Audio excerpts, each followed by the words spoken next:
Am I the a-hole for calling the police on my daughter's grandparents? I, 26 female, have one daughter, Anna, 8 female, 3-bad relationship with my ex, Mike, 38 male. It was an extremely manipulative and toxic relationship, and I'm so grateful that I left when I did. I found out I was pregnant after I left him and decided to keep the baby and gave birth to Anna all on my own. I tried to get child support from Mike, but he refused, despite having a 6-figure salary. He gave me full custody of Anna as he didn't care at all. Fast forward to today, I have a steady job and I'm raising Anna as a single mom. I love her to bits and would do anything for her well-being. So on to the situation. Yesterday, Anna wanted to bike around the block while I was working on my laptop, to which I said sure, because I trust her, and she's done this numerous times before with no issue. Well, about half an hour later, Anna still isn't back, and I started getting concerned. I'm walking around the block and find nothing. And when I get to my driveway, Anna's bike is there with a note that said something along the lines of, "Just wanted to take our granddaughter out for a treat. She's fine and she will be back by 5 p.m. Dave and Susan." Dave and Susan are Mike's parents, both 70-ish. I had gotten zero info on this beforehand and freaked the heck out. So I called the police and told them about it and sent them to Dave and Susan's house.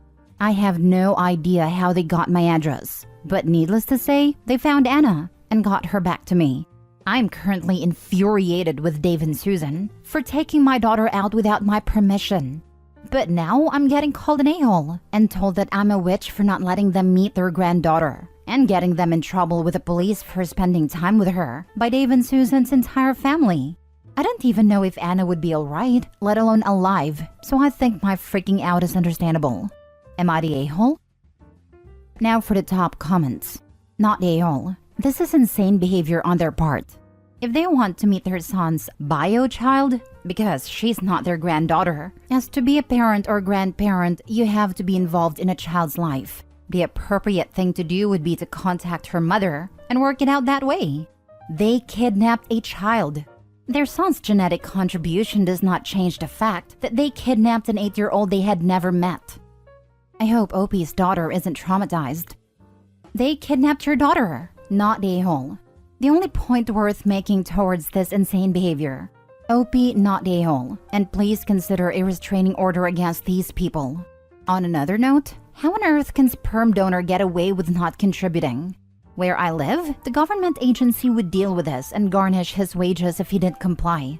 From the wording, it sounds like he signed away rights to avoid paying child support. Then the government wouldn't have gone after him. But by doing that, he ended his parents' rights as well, since they didn't have any relationship. They can't force her to give them visitation, since they didn't have a relationship to claim. Not the a-hole. Why couldn't they come to your door or write you a letter? Had they not just kidnapped your daughter, maybe you'd have considered letting them be part of her life. They really need to come at her son though. He's the one who abandoned her and the entire reason they have no relationship with their granddaughter. Yeah, that's what I was thinking. My idea is that they thought I wouldn't let them see her, which I might have if they didn't commit a felony. You also need to have a serious talk with your daughter about stranger danger. And also, be honest about what happened and that they kidnapped her, and she needs to keep away from them from now on. Get a restraining order and make sure they can't go near her. Be honest with her and get a cease and desist letter to stop all the calls. Not a-hole. Next story. Am I the a-hole for saying my sister can move in with me but her fiancé isn't welcome? I originally said they could both move in, but I found out the real reason why they had to move. So, I have room at my place. My house has 3 bedrooms and I live alone, so when my sister asked me if she and her fiancé could stay with me temporarily, I didn't hesitate. They're both employed, don't use drugs or anything like that, and I've never had any problems with them. It would just be temporary for a few months. I didn't hesitate because she's my sister, and I didn't want her and her fiancé to be homeless. My sister originally told me they had to move because when they went to renew their lease, they were told the rent was increasing and they couldn't afford it. They have to be out of their place at the end of the month. That's when she told me her lease ends. That was a lie. Their lease wasn't ending for months. The real reason they had to move is because of her fiancé's creepy behavior. He was going through the trash bins at the building, looking for used pads or tampons. I kid you not. And my sister thinks it won't be a problem because I'm a guy and don't menstruate. He started asking women in their building if he could have their used period products, and several of them complained about him because apparently he was harassing them and asking all kinds of creepy questions about their periods. I swear I'm not kidding. This is why they got told to move. I don't want a creep like her fiancé in my house. Personally, I think she's an idiot for staying with him, but she's trying to downplay it. I said she's still welcome to stay here because she's my sister, but her fiancé isn't welcome here to stay or even visit. My sister says I'm an a-hole for breaking my word because I said he could stay. She lied first, but she's downplaying that, and she's furious. I don't want him in my house, and she says it doesn't matter because I'm a guy. But I don't care. I find his behavior creepy. Edit: I didn't say my location in my post. But since many people are assuming American law applies where I live, it doesn't. The laws for tenants and eviction in America don't apply here. Saying I can't evict them and would have to go to court is inaccurate. That's not what the law is where I live. Not a-hole. He will stroll through your neighborhood on trash day and harass your neighbors. I live in a rural area. We don't have trash pickups like in the city. We have to bring our own trash to the pickup site. It doesn't go to the curb or in dumpsters. It's why my sister thinks I shouldn't have a problem with him living here. It doesn't change the fact that he has a very weird AF kink/fetish that is antisocial. No one wants that anywhere around.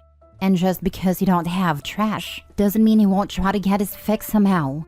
Asking women in the grocery store in the hygiene aisle, finding neighbors, or worse. And I'm sorry he's doing whatever he does with your sister's used products. This is just too out there. Not only is he banned for life if he violates it, get him trespassed, and tell your sister you will not be at her wedding and don't even ask. You don't support her with this man, and you won't be there. You will always be there for her, but never for him, ever. Oh, I 100% agree with you about him. I don't want him here. The "you don't have trash pickup at your house" was my sister's line for why I should let him live here. You did it. Finally, something so weird. Not a single person can say, "Stop kink shaming." This post really has me analyzing my kink shaming line. I think if he's dating a woman and she's cool with sharing her menstrual products, then okay. I still personally find it gross, but it's really none of my business. But asking random women personal questions and then searching through their trash for used tampons is something else. He's involving people without their consent. It's super creepy behavior, and he deserves to be shamed. Next story. Am I the a-hole for not inviting my sister to my wedding because she didn't invite me to hers? I'm 24 female and I'm getting married in a few weeks. 7 years ago, my sister got married and I was so excited. I talked to her about the wedding, what dress I'll wear, or if I could help her plan it, and she was always dismissive. Then a few weeks before the wedding, she told me that it would be 18+. She said she wanted to exclude annoying kids and made this rule, and she can't make exceptions and all this crap.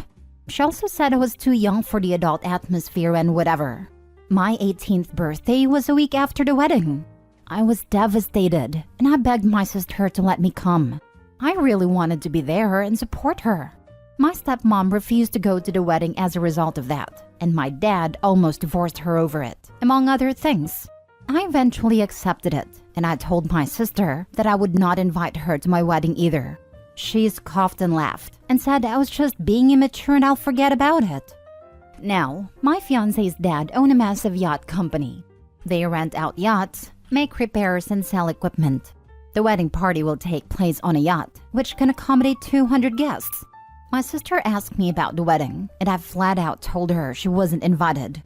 She said I was being petty and how hurtful I was, and that her reasons were justified, and it's in the past. To be honest, I feel she just wants to be on the yacht, and not so much support me. I told her that she should have thought about that back then, and now she understands how I feel, and that she's only jealous that my wedding will be better than hers. My dad called me and said I need to stop being petty and invite her, and other family agree. I told them no, and after some arguing, they respected it. And now my sister is being a witch about it on Facebook. A friend suggested I should make my sister delete all the Facebook posts and write an apology letter saying why it was wrong to exclude me from the wedding. I think that's cringe, but what do you all think? Now for the comments. Not the a-hole. If you were like 12 to 13 when you weren't invited to her wedding, it's a different story. But you were a week from being 18. She definitely had ill intentions back then for the disinvite. Not even that, she's her sister. She absolutely can make exceptions for siblings. It doesn't matter if they are 10 or 1 week from 17. But I agree, OP is not a-hole. My wedding was technically child-free. My 17-year-old sister was absolutely an exception and was invited. Her age was never going to be a factor on whether she was invited. My older sister asked if my niece could come and see me in my dress before the reception. Yes, absolutely. My cousin just had a baby and brought him along. I didn't mind at all, as I would rather have my family there. OP's sister was just being horrible. Good on OP for getting her own back. Not a-hole OP. Your stepmother is a gem for supporting you. Your father is garbage though. Now she can be excluded and know how it feels. It's truly amazing to see this. Stepmother put her marriage in jeopardy to support OP, which is incredible. Father? Meh. He's just tired of being complained at by others. Dad should have stayed neutral like he did when OP was excluded. Dad seems to have threatened divorce over the precious wedding when stepmother stood in solidarity of OP. Dad is an idiot. Dad clearly has a golden child. That is not OP. Last story. Am I the a-hole for getting my sister removed from the will because of her husband? I, female 24, have a sister, female 29, who has been with her husband, male 30, for 8 years. My sister is very hardworking with a good paying job. Brother-in-law, however, has been job hunting for at least 5 years. Personally, I believe it's brother-in-law's ego and his laziness stopping him from getting a job. Any job I would offer would be rejected because with his experience, he at least deserves to be a manager, and the money is too little. My sister is no contact with our mom. Completely understandable, because unfortunately, my mother can be manipulative and is a borderline narcissist. The worst is her victim complex. However, the catalyst was when brother-in-law lied to my sister and told her our mom gifted them $20,000, when in actuality, my mom said she would loan it to them. My sister sided with brother-in-law and claimed our mom was being manipulative. But our mom argued that it's a ridiculous gift, especially if it's to buy property. This would be their third, and mom already paid for 2. Mom then blew up, because by this point she was paying brother-in-law $100,000 to be her assistant. But he was barely working, about 5-hour days 3 times a week, and always coming up with excuses to skip. He then left after 6 months, which is when I started working for mom. Recently, the talk of inheritance arose due to dad's cancer diagnosis. My parents are separated, but mom has lots of assets, including $1 million life insurance, a $2 million home, and 12 properties which is under a family trust she manages. And here is where I think I'm an a-hole, because I convinced my mom to split her assets equally between myself and my brother, excluding the life insurance. Somehow, my sister found out and has asked we can test the will or draw up a contract to share the inheritance. I refused because in my opinion, inheritance is earned. Besides, mom is still alive and healthy, so she can change her mind. My sister is upset and says that she deserves it just as much as we do, but I disagree. I work 12-hour days with my mom, driving her around, managing everything, whilst also being my dad's caregiver. My sister also wants to throw mom into a nursery home, whilst I would take her in. She said our brother didn't earn his keep, but is only 19 and a student. Therefore, the expectations should match that. Plus, he does the business, artwork, chores, and works part-time. I told her she and her husband can't expect anything from someone they haven't spoken to in a year. And now her argument is that me and my brother already have enough, as mom bought us 3 properties each, whilst she has to share with her husband and kids. My sister says I'm selfish, but I've worked my whole life under my parents. Honestly, I think it's the stress of being the only source of income for a family with 2 young kids that is getting to her. I do feel for her. She's expressed she's worried she might lose her job because she can't dedicate time to her career because of the kids. But both go to childcare 3 times a week. And if brother-in-law is unemployed, I don't know what this is. On the other hand, my sister and brother-in-law have always been entitled. Before, when my brother-in-law worked for mom, they would take mom's credit card for groceries and other shopping and not tell her. They also did the same with my dad. More than anything, I don't want brother-in-law's laziness to be rewarded with my mom's hard work. Even though I don't really like my mom, she's a narcissist but still my mom. It's all complicated feelings. I cannot deny she has set us up for life. To think of all the hardships mom endured migrating to Australia and juggling 3 jobs whilst pregnant to build her dream house and it could end up in brother-in-law's hands makes my heart clench. So am I the a-hole? If it was my sister and kids, I wouldn't mind, but her and brother-in-law are a package deal. Note, all family members, except sister and brother-in-law, agree with this sentiment. I do feel guilty, but I don't know how to ensure that only my sister benefits, not brother-in-law. The 12 properties are under a family trust as we built them ourselves. Brother-in-law is not included in our family trust. However, sis has put brother-in-law's name on the title of all properties mom has bought her. My sister will always get her fair share of the life insurance though. I mentioned this in a reply, but we specifically want the 12 properties to remain under myself and my brother's care, so we can pass them down to my sister's children and my brother's future children. My sister or brother-in-law would likely try to sell them. They're not mortgage-free properties, and we still need to manage them. Also, I don't plan on having kids, so it's pointless for me to have this. And because I won't have kids, my niece and nephew will inherit everything of mine. Currently, the original loan for the properties have made my parents liable. I would love to judge, but this is 2 first-world problems for my brain to process. I have a job and 3 gifted properties. I want more inheritance. I've got 3 jobs and a mortgage. I want dental insurance. So I guess you're the a-hole. Try looking at more as I don't want my lazy, entitled, and dishonest brother-in-law to get more stuff. Opie's not really demanding more. She just wants her brother-in-law and sister to get less because of their lousy attitudes and how they've treated the rest of the family. And I'd have to agree. In Opie's situation, I'd prefer the brother-in-law's share go to charity than see him be rewarded for being a lazy leech. Not a-hole for me. I'd prefer neither Opie nor brother-in-law get anything and it all go to charity. But that's entirely irrelevant. Opie is an a-hole. You're the a-hole. Why did you convince your mom of anything? You should have let her make her own choice and stayed out of it. You said your sister works hard. And just because you kiss your manipulative mom's butt doesn't mean she has to. Doesn't like brother-in-law. Screwing over sis as a result is fine. Huge, you're the a-hole.